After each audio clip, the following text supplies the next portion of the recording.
قبیلہ غامدیہ کی عورت آئی رسول اللہ کے پاس آ کے کہنے لگی حضرت شبیبہ غامدیہ کہ اللہ کے رسول مجھے بھی پاک کر دیجئے. تجھے کیا ہوا؟ میں وہی تو ہوں کہ جس کے ساتھ مائز کا معاملہ ہوا تھا، میں وہی تو ہوں. رسول اللہ نے کہا جا توبہ کر توبہ کر. کہنے لگی کہ آپ مجھے بھی اسی طرح واپس بھیجنا چاہتے ہیں جس طرح شروع میں مائز کو بھیجنا چاہتے تھے؟ گناہ تو کر بیٹھے ہیں، گناہ تو کر بیٹھی ہوں، رات نیند نہیں آتی، عبادت کا مزہ ختم ہو گیا ہے، دنیا میں رہنے کو جی نہیں کرتا. اسی لیے حضرت انس کہا کرتے تھے جن گناہوں کو تم نے بڑا ہلکا لے لیا، رسول اللہ کے دور میں ہم ان گناہوں کو پہاڑ سے بڑا سمجھا کرتے تھے اور ہلاک کرنے والا سمجھا کرتے. شبیبہ غامدیہ آ کے ایسا مقدمہ رکھ رہی ہیں رسول اللہ کے سامنے کہ اب گناہوں کے اندر لتھڑ گئی ہوں، کوئی بھی عبادت کرتی ہوں دل نہیں لگتا، اللہ کے رسول پاک کر دیجئے. ایسا نہیں ہو سکتا، تیرے بطن میں ہو سکتا ہے کوئی بچہ آ گیا ہو، اس کا کیا قصور ہوگا، جا بچے کو جن کیا. پھر آئیں رسول اللہ صلی اللہ علیہ وسلم اس کو واپس بھیجتے ہیں. کچھ عرصے بعد کہتی ہے جی ہاں حمل ظاہر ہو گیا ہے. اللہ کے رسول اب تو بے چینی کی ایسی کیفیت ہے، مفہوم ہے، ساری ساری رات سو نہیں پاتی، گناہ کا خوف دل کے اوپر طاری ہے، جلد از جلد چاہتی ہوں کہ پاک اور صاف ہو جاؤں. میں اور آپ کیا ہیں گناہ کر کے حدیث کے مصداق ہیں کہ بندہ مومن کسی گناہ کو اتنا بڑا سمجھتا ہے کہ جیسے اس کے اوپر پہاڑ گرنے لگا ہے، اور بندہ فاسق و فاجر بڑے سے بڑے گناہ کو ایسے سمجھتا ہے ناک کے اوپر مکھی بیٹھی تھی اڑا دی بس. یہ شبیبہ غامدیہ پھر آئیں رسول اللہ نے کہا جب تک بچہ پیدا نہیں ہوگا سزا نہیں لگ سکتی. بچہ پیدا ہو گیا اسی دن آ گئی اللہ کے رسول پاک کر دیجئے، اب تو پاک کر دیجئے. ماہ و شب بیت گئے، گناہ کی ندامت دل سے نہیں جاتی. رسول اللہ نے کہا اس بچے کا کیا قصور ہے، اس کو کون پالے گا، جا اس کو پال پوس، جس وقت یہ روٹی کھانا شروع کر دے گا ہم تیرے اوپر حد کو نافذ کر دیں گے. اس عورت کی گناہ کے اوپر ندامت اور توبہ کی کیفیت ایسی تھی کہ 6 ماہ کا بچہ نہیں تھا، روٹی کھاتا ہوا آیا رسول اللہ کی بارگاہ میں پیش کر دیا، اب تو پاک کر دیجئے. رسول اللہ صلی اللہ علیہ وسلم نے صحابہ کو کہا اس کو پاک کر دو، اس کو رجم کی سزا دے دو. پتھر مارے گئے، ایک پتھر ماتھے پہ لگا، خون کا فوارہ نکلا، حضرت خالد ابن ولید کے کپڑوں کو تر کر گیا. تو خالد کے منہ سے انسانی فطرت کے تحت یہ الفاظ نکل گئے ناپاک عورت، بری عورت، جاتے جاتے میرے کپڑوں کو بھی ناپاک کر گئی ہے. رسول اللہ صلی اللہ علیہ وسلم نے یہ آواز سن لی، مہلن یا خالد، مہلن اے خالد، صبر، ہوش، آہستہ. تجھے کیا پتا اس عورت کی توبہ کیسی ہے؟ اگر کوئی ٹیکس لینے والا ظالم جابر بدتاہور بھی ہو، وہ بھی اگر اس نیت سے توبہ کرے اللہ اس کو بھی معاف کر دیتا ہے. تجھے کیا پتا اس کی توبہ کیسی ہے؟ آپ اور میں یہ سمجھتے ہیں کہ اتنا بڑا گناہ ہو گیا اب رب نے معاف نہیں کرنا. یہ شیطان کا اس سے بڑا مغالطہ اور وسوسہ ہے. شیطان تو چاہتا ہی یہ ہے کہ آپ رب کی دربار میں آئی نا. اور اللہ تعالیٰ کیا چاہتا ہے؟ اللہ تعالیٰ اپنے بندے سے توبہ چاہتا ہے، اور کس طرح چاہتا ہے؟ سبحان اللہ. حدیث میں جو الفاظ ہیں وہ بھی کتنے عظیم ہیں. گناہ تو کرے، گناہ میں کروں، چاہیے تجھے اور مجھے کہ ہم اپنے ہاتھوں کو پھیلا دیں کہ رب ہمیں معاف کر دے، معاف کر دے.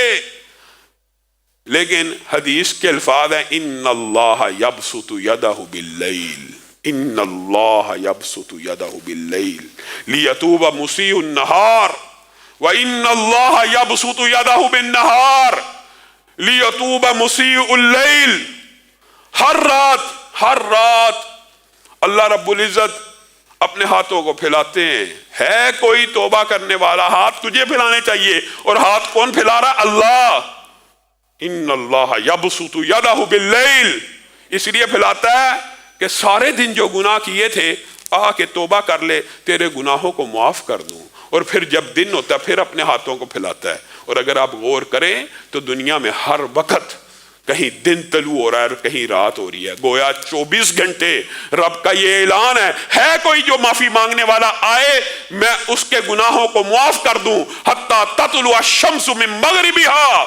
اور اللہ یہ صدا اس وقت تک لگاتا رہے گا جب تک سورج مغرب سے نکلنا آئے. میں اور آپ غافل ہیں. اللہ کی صدا بھی رسول اللہ نے بتائی ہے. یہ صدا تو کیا اللہ صدا دے نہیں رہا؟